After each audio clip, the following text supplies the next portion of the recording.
Hello friends, welcome to today சமையல். இன்னைக்கு நம்ம டுடே சமையல்லாம் ரவையை பயன்படுத்தி நல்ல மொறுமொறுன்னு ஒரு ஈவினிங் ஸ்நாக்ஸ் ரொம்ப சுலபமாக ரொம்ப சுவையாக எப்படி செய்யலான்னு தான் பார்க்க போகிறோம்.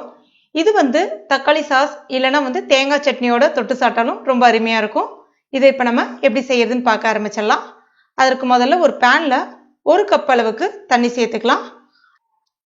1/2 டீஸ்பூன் சின்ன சீரகம், 1/2 டீஸ்பூன் உப்பு, 1/2 டீஸ்பூன் சில்லி ஃப்ளேக்ஸ், 1 டீஸ்பூன் அளவுக்கு எண்ணெய் சேர்க்குறேன்.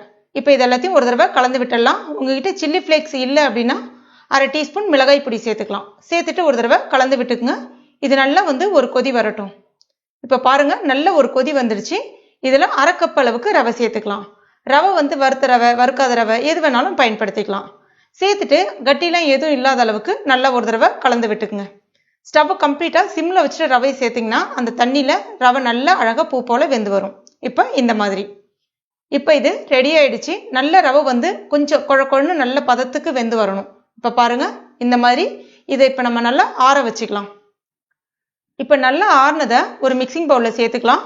கூடவே 1 டேபிள் ஸ்பூன் அளவுக்கு பச்சரிசி மாவு சேர்க்குறேன். பச்சரிசி மாவு இடியாப்பத்துக்கெல்லாம் பயன்படுத்தும் இல்லையா, அந்த மாவு தான் சேர்த்துருக்கேன்.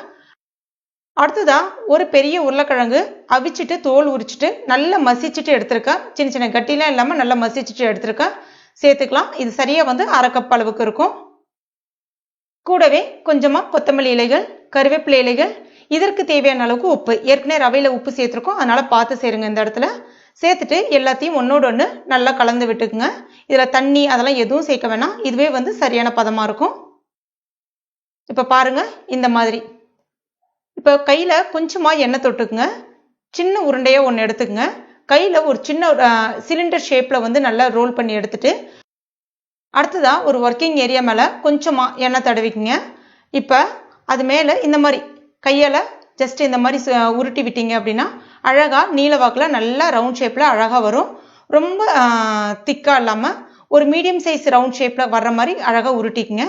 இப்ப இந்த மாதிரி அதுக்கு அடுத்ததா கத்தியில கொஞ்சமா எண்ணெய் தடவிட்டு இந்த மாதிரி ஒரு 1 இன்ச் அளவுக்கு கேப் விட்டு இந்த மாதிரி கத்தியால கட் பண்ணிக்கங்க. இப்ப கட் பண்ணதை எடுத்துட்டு ஜஸ்ட் ஒரு சின்ன ரவுண்ட் மாதிரி கொடுத்து மேலேயும் கீழேயும் இந்த மாதிரி தட்டி விட்டுருங்க. அப்போ உங்களுக்கு அந்த சின்ன சின்ன பிசுறுலாம் இல்லாம அழகா எல்லா ஷேப்பும் ரவுண்டா இருக்கிற மாதிரி இருக்கும். இந்த மாதிரி நீங்க ரெடி பண்ணிட்டு ஒரு ஏர்டைட் கண்டெய்னர்ல அப்படியே ஸ்டோர் பண்ணிக்கலாம். ஃப்ரீசர்ல வச்சிடலாம். எப்பெல்லாம் தேவைப்படுதோ எடுத்து நீங்க ஜஸ்ட் அப்படியே ஃப்ரை பண்ணிக்கலாம். அந்த சில்னஸ் போன பிறகு ஃப்ரை பண்ணிக்கலாம். இது அப் டு உங்களுக்கு 2 வாரம் வரைக்கும் நீங்க ஃப்ரீசர்ல வச்சு பயன்படுத்த முடியும். அடுத்ததா எண்ணெய் மிதமான சூட்ல இருக்கு. ஸ்டவ்வும் மீடியம் ஃப்ளேம்ல வச்சிருக்கேன்.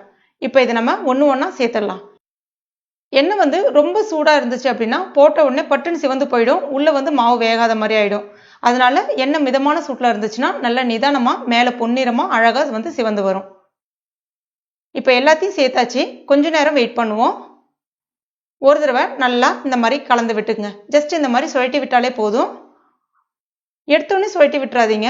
கொஞ்சம் சிவந்து வர ஆரம்பிச்சதுக்கு அப்புறம் சுழட்டி விடுங்க. இப்ப பாருங்க, எல்லாம் நல்லா சிவந்து அழகா நல்ல மொறுமொறுன்னு சூப்பரா ரெடி ஆயிடுச்சு பாருங்க. இதை நல்லா எண்ணெயை வடிகட்டிட்டு எடுத்துட வேண்டியதான். இப்ப பாருங்க, ரொம்ப அருமையா ரெடி ஆயிடுச்சுல்ல. இது ஒரு டிஷ்யூ பேப்பருக்கு மாத்திர வேண்டியதான். அவ்வளோதான், நம்முடைய மொறுமொறுன்னு ஈவினிங் ஸ்நாக்ஸ் ரொம்ப சுலபமா ரொம்ப குயிக்கா ரெடி ஆயிடுச்சு பாருங்க. இது நல்ல ஒரு கப் டீயோட சாப்பிடும்போது அவ்வளோ ஒரு அருமையா இருக்கும். நான் இன்னைக்கு தக்காளி சாஸோட தொட்டு சாப்பிட்றேன். ரொம்ப டேஸ்டா இருக்கு. நீங்களும் உங்க வீட்டில் கட்டாயம் ட்ரை பண்ணி பாருங்க. ரொம்ப ரொம்ப அருமையா இருக்கும். ட்ரை பண்ணிட்டு மறக்காம எனக்கு கமெண்ட் பண்ணுங்க. இந்த வீடியோ உங்களுக்கு பிடிச்சிருக்கும் நம்புறேன். பிடிச்சிருந்தா லைக் பண்ணுங்க. உங்க நண்பர்கள் மற்றும் ஃபேமிலி மெம்பர்ஸ் கூட மறக்காம ஷேர் பண்ணுங்க. மேலும் இது போன்ற டேஸ்டி ரெசிபிகளுக்கு நம்ம டுடே சமையல் இது வரைக்கும் நீங்க சப்ஸ்கிரைப் பண்ணாத நண்பர்களா இருந்தீங்கன்னா உடனே சப்ஸ்கிரைப் பண்ணீங்க. கூடவே மறக்காம அந்த பெல் நோட்டிஃபிகேஷன் சிம்பிளையும் பிரஸ் பண்ணீங்க. தேங்க்யூ.